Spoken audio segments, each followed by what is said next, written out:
really didn't plan on making you watch me mow my entire yard. Now I say that, and I only have about a 1/4 acre lot here in Owens Crossroads, so it really doesn't take me too terribly long to mow my yard.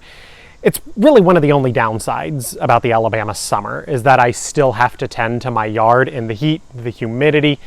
You can definitely feel it today. It's hot, I'm sweaty, and as soon as I'm done filming this video, I'm probably gonna go get a really big glass of water with more ice than probably water at this point. Now, my yard is Bermuda grass, like a lot of new construction neighborhoods here in North Alabama, southern Middle Tennessee. Almost everybody is Bermuda grass. Bermuda grass is really interesting in that Bermuda grass likes a lot of sunlight, like a good 6 to 8 hours of sunlight on any given day.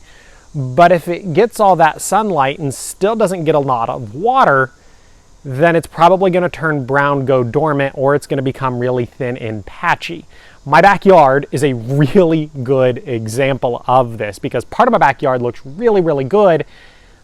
Part of my backyard, not so much. So if we kind of look at the middle section of my backyard, looks pretty good. It's come in really thick, it's really full, it's really green. But then if we kind of go back up here to the hill, and this is where the woods being in my backyard is kind of a bad thing. I love the woods in my backyard, don't get me wrong, I love the woods. It's really great, it's really private, it adds a little bit of shade to my backyard, but that's also the downside because look here, at my hill, this part of my yard, it's come in really thin, it's come in really patchy. It doesn't really look as good as I would want it to look. But then we go to this middle section of my backyard, and it's a really different story. This part of my backyard has come in really thick, it's come in really full, it's really green, and I'm really pleased with this entire section. And that's because this middle section of my backyard, it gets more sunshine. It gets the 6 to 8 hours of sun a day that it needs, but at the same time, it also gets a lot of water. Whereas if we come back up here to the hill, now the hill, it gets the same amount of water because I water my entire backyard at a time.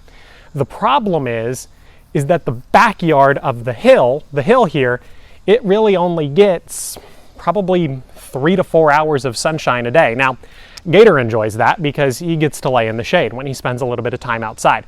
I don't enjoy that because these trees, they provide a little bit of shade, and therefore my backyard really isn't as thick and full as I would like it in all of its locations. So there's a couple of things to take away here. You want to make sure your grass is getting plenty of sunshine, 6 to 8 hours, but you're also going to want to make sure you're watering your lawn once a day, twice a day. I do mine twice a day.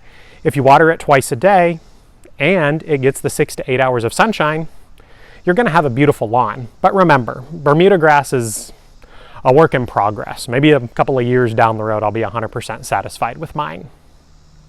One final tip, and please don't take these tips as coming from a professional. I'm certainly not a professional. I get on TikTok and YouTube, and honestly, that's how I learned to tend to my yard, TikTok and YouTube. And the problem with TikTok and YouTube is they're all going to give you different levels of advice. I told you what I do for my yard. Somebody's probably going to laugh at that and tell you that that's a terrible idea and I'm doing everything wrong. That's okay. It works for me for the time being. Like I told you, my yard's not perfect. Parts of my yard are really thin and really patchy. Other parts of my yard look really nice and beautiful. Now, let's talk about mowing. Obviously, I mowed my yard today. If you look it up and even ask ChatGPT, go to TikTok, go to YouTube, you're going to be told a couple of different things. Some people are going to tell you to mow your yard at a much shorter height, as in take more off the top. I don't do that. I mow mine at a 4, you know, the settings on the lawnmower, 1, 2, 3, 4. I keep mine on a 4. I only take the littlest amount off the top of the blade. I don't want to keep it super short. I want it to look thick and full, and I don't want my yard to get overly scorched and get too much sun. You see, I cut my yard a little bit higher, which means the blades kind of act as a level of shade for maybe the more sensitive stuff closer towards the ground. Do with that information what you will. It's just kind of what works for me.